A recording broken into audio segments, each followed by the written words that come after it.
나는 어느 순간 감이 딱 와.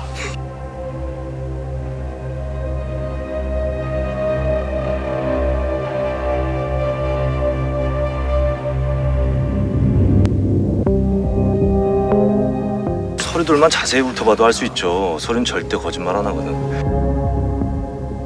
아저씨들 죄 없는 사람들 잡아다 족치는 거 동네 애들도 다 목격자가 있나? 그렇다고 증거가 있나?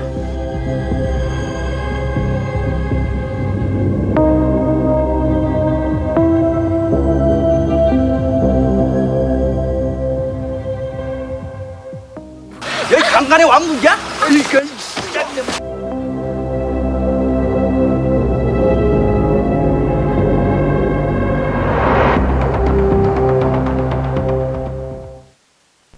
와, 이 영상만 다시 봐도 무섭네요. 가장 먼저 만나볼 영화가 바로 살인의 추억입니다. 당시 1986년부터 91년까지 대한민국을 떠들썩하게 했던 화성 연쇄 살인 사건을 소재로 한 영화죠. 이게 또 김광림의 희곡 날 보러 와요가 바탕으로 해서 제작이 된 거라고 합니다.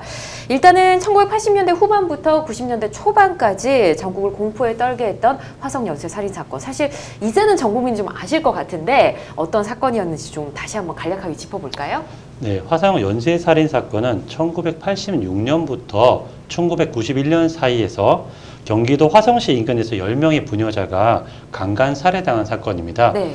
이 사건은 개구리 소년 실종 사건 그리고 이영호 군 유괴 사건과 함께 국내 3대 미제 사건으로 꼽혀왔는데요. 화성 연쇄 살인 사건 당시 동원된 경찰 인원이 200만 명이 넘고 그래서 단일 사건으로 가운데는 최다였고요. 수사 대상자도 2만 명이 넘고 와, 지문 대조 건이 4만 건이 넘습니다. 그래서 정말 그야말로 희대의 사건이라고 할 수 있겠습니다. 그렇죠. 근데 이 영원히 미제로 남을 것 같았던 화성 연쇄 살인 사건 범인이 이제 잡혔잖아요. 네, 맞습니다. 많은 분들이 알고 계신 것처럼 이춘재라는 인물이 네. 진범으로 밝혀졌습니다. 사실 경찰은 2006년 4월 2일 마지막 10차 사건에 공소시효가 만료된 후에도 관련 제보를 접수하고 보관된 증거를 계속 분석해서 수사를 이어갔는데요. 네. 그러던 중 피해자들의 유류품에서 검출된 DNA를 검사한 결과 1995년 10월부터 24년째 부산교도소에서 복역 중인 이춘재가 용의자로 지목되었습니다. 그러면서 재수사가 급물살을 탔습니다. 여기에 이춘재의 자백이 이제 이루어지면서 네. 용의자로 특정이 되었고, 경찰은 2019년 12월 사건 명칭을 기존 화성 연쇄살인 사건에서 네. 이춘재 연쇄살인 사건으로 변경했다 합니다. 그렇군요. 과학수사가 날로 발전을 해서 또 이렇게 네. 미제 사건의 진범이 밝혀지게 됐는데 앞서 이제 말씀을 해주셨다시피 이제 공소시효가 만료가 됐습니다. 그래서 사실 이 사건으로 이춘재를 처벌하기가 어렵잖아요. 지금 현재 상황은 그럼 어떤가요? 네, 경찰은 기자회견을 통해서 화성에서 일어난 연쇄살인 사건의 범인 이춘재가 맞고 네. 그리고 이외에도 추가로 자백한 살인 사건도 있었다고 밝혔습니다. 그쵸. 그런데 이제 문제는 마지막 범행을 저지른 것이 1991년이기 때문에 네. 이미 공소시효가 완료돼 처벌을 할 수 없다는 것인데요. 다행인지 불행인지 이춘재는 이미 1993년에 자신의 처제를 성폭행하고 살해한 혐의로 이미 무기징역을 선고받고 복역 중에 있습니다. 그렇죠. 그래서 화성 연쇄 살인 사건 자체로는 처벌이 더 이상 불가능하지만 이미 무기징역을 선고받아 복역 중인 만큼 사실상 감옥에서 평생을 살게 되지 않을까 생각합니다. 그렇습니다. 감옥에서 평생 이제 좀 철저하게 반성도 하고 그렇게 좀 있어야 될 것 같지 않나 이런 생각이 들고요. 자, 저희가 화성 연쇄 살인 사건에 대해 살펴봤고 그만큼 전국을 떠들썩하게 했던 사건이 또 있었습니다. 자, 어떤 영화였는지 한번 저희 만나보도록 할까요?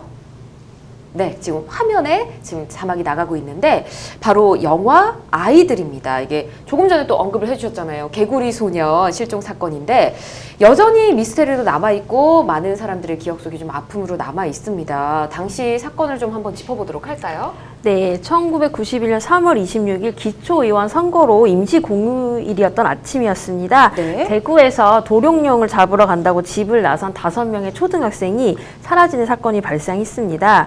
그리고 실종된 후 11년 6개월 만인 2002년 9월에 아이들이 유골로 발견된 사건입니다. 아이들이 실종되자 부모들은 당시 생업을 모두 포기한 채 전국을 헤매 다녔고요. 네. 개구리 소년들을 주제로 한 영화와 노래가 제작되기도 했고 전국 초등학생들은 대구 개구리 친구 찾기 등의 캠페인 등을 펼치면서 전 국가적인 실종 사건으로 떠올랐던 사건입니다. 그렇죠. 당시에도 굉장히 엄청난 수사대가 동원이 됐지만 찾지 못했던 걸로 알고 있는데, 그리고 이상한 설들도 우스갯소리도 있었지만 좀 심각한 얘기들도 많았고요. 그렇죠. 네, 그렇습니다. 그 당시에 노태우 대통령이었는데요. 네. 대통령의 특별 지시로 대구지방경찰청 차장을 본부장으로 한 수사본부도 구성되었고요. 실종된 와룡산 일대는 전국을 수색을 했었습니다. 예. 그래서 각종 시민단체들은 전단을 700만 장 정도 배포를 했었고, 네. 그리고 기억하시는지 모르겠는데 담뱃갑에 네. 그 아이들을 찾는다는 개구리 소년 찾기 그런 것들이 이제 인쇄돼서 붙여지기도 했었고요. 그리고 현상금도 상당히 걸려 있었습니다. 그럼에도 불구하고 아이들의 행적은 찾지 못했었는데요. 그런 이제 찾지 못하는 게 계속되자 네. 외계인 납치설, 그러니까요. 그리고 뭐 UFO 북한 납치설도 공작원 있었고. 유괴설, 네 맞습니다. 예, 불치병 치료용으로 희생됐다. 뭐 여러 가지 소문들이 나돌기도 했었습니다. 그러니까요. 참 안타까웠습니다. 근데 이 사건 역시 공소시효가 또 만료가 됐잖아요. 네, 맞습니다. 이때까지만 해도 살인 사건의 공소시효의 경우 15년으로 되어 있었거든요. 네. 그래서 개구리 소년 실종 사건은 2006년 3월 25일 공소시효가 만료되었습니다. 이에 개구리 소년의 유족들은 네. 2005년 말부터 기자회견 등을 통해 공소시효 연장 및 폐지를 촉구해 왔지만 공소시효 연장을 골자로는 형사소법 개정안은 당시에는 통과가 되지 못해서 결국에는 그냥 시효로 종료가 되었습니다. 그렇군요. 미제로 남긴 했지만 그래도 진범이 나중에 언젠가는 좀 밝혀졌으면 좋겠다는 생각을 해봅니다. 자, 그리고 마지막으로 소개해드릴 영화가 있는데 1991년에 우리나라에 대체 어떤 일이 있었던 건가요? 또 이 91년에 벌어진 사건입니다. 바로 영화 그놈 목소리인데, 자, 이 영화가 91년 이형옥은 유괴 사건을 소재로 만들어진 영화거든요. 또 앞서 박 변호사님 언급을 해주셨고요. 근데 실제 영화에 범인의 목소리가 또 사용되기도 했었잖아요. 예. 네, 그렇습니다. 예. 이 사건은 참 안타까운 사건인데요. 그쵸. 91년 1월에 강남구에 살던 이영호 군이 30대로 추정되는 남성에게 유괴되어서 살해당한 사건입니다. 앞서 개구리 소년 실종 사건과 마찬가지로 네. 2006년 1월에 공소시효가 만료되어서 현재는 영구 미제 사건으로 남게 되었습니다. 아, 이 사건도 안타깝습니다. 근데 더 안타까웠던 건 영화에서도 나왔지만 유괴범이 전화를 굉장히 많이 걸어왔는데 실제로는 이게 유괴 직후에 좀 살해당한 것으로 추정이 되고 있다. 네, 맞습니다. 이영호 군은 사건이 발생한 지 43일 후에 한 배수로에서 사체로 발견이 되었는데요. 사인은 질식사로 밝혀졌고 예. 부검 결과는 위에서 나온 음식물이 유괴 당일 친구 집에서 먹었던 점심 식사로 판명이 돼서 유괴 직후에 살해된 것으로 일단 추정이 되었습니다. 네, 그렇군요. 너무 안타깝습니다. 근데 범인 특정이 어려웠던 뭐 좀 다른 미제 사건과는 달리 이영호 군 사건 같은 경우는 범인을 잡을 수 있었던 기회가 또 여러 번이 있었다 하더라고요.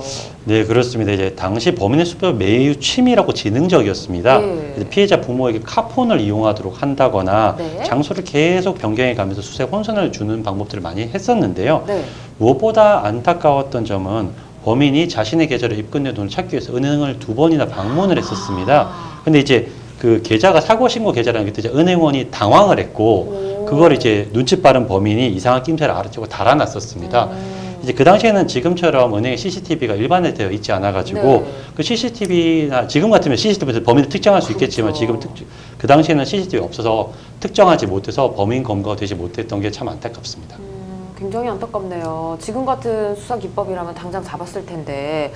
자, 일단은 그럼 세 사건을 저희가 살펴봤습니다. 이 범인들이 모두 당시에 검거가 됐다면 대략 어느 정도 형을 선고받았을까? 저희가 지금 시점에서 한번 추정을 해볼까요? 세 사건 모두 제 입장에서는 정상 참작의 여지가 없다고 생각하고요. 우리 사회로부터 영원히 경례해야 될 범죄자라는 측면에서 검찰 측에서는 사형을 구형하시고 법원에서는 최소 무기징역을 선고받지 않았을까 생각됩니다. 최소 무기징역 이렇게 예상을 좀 해주셨고 서 변호사님은 어떠실까요? 네, 저도 뭐 비슷한 의견입니다. 예. 개구리 실종 사건을 제외하고는 이제 살인 사건으로 판명이 됐고요. 네. 화성과 대구 사건은 사실 여러 사람의 무고한 생명 앗아간 살인 사건이었고 이영호 군 유괴 사건은 어린이에 대한 유괴 후 살인 사건으로서 범행의 동기라든지 살인의 수법, 죄질이 매우 극악하다 보입니다. 그래서 최소 저도 무기징역 이상의 그런 무거운 형벌이 내려졌을 것으로 생각이 됩니다. 네, 두 분 모두 같은 의견을 말씀해 주셨고 아마 우리 국민 모두도 이렇게 생각을 하실 거라 생각합니다.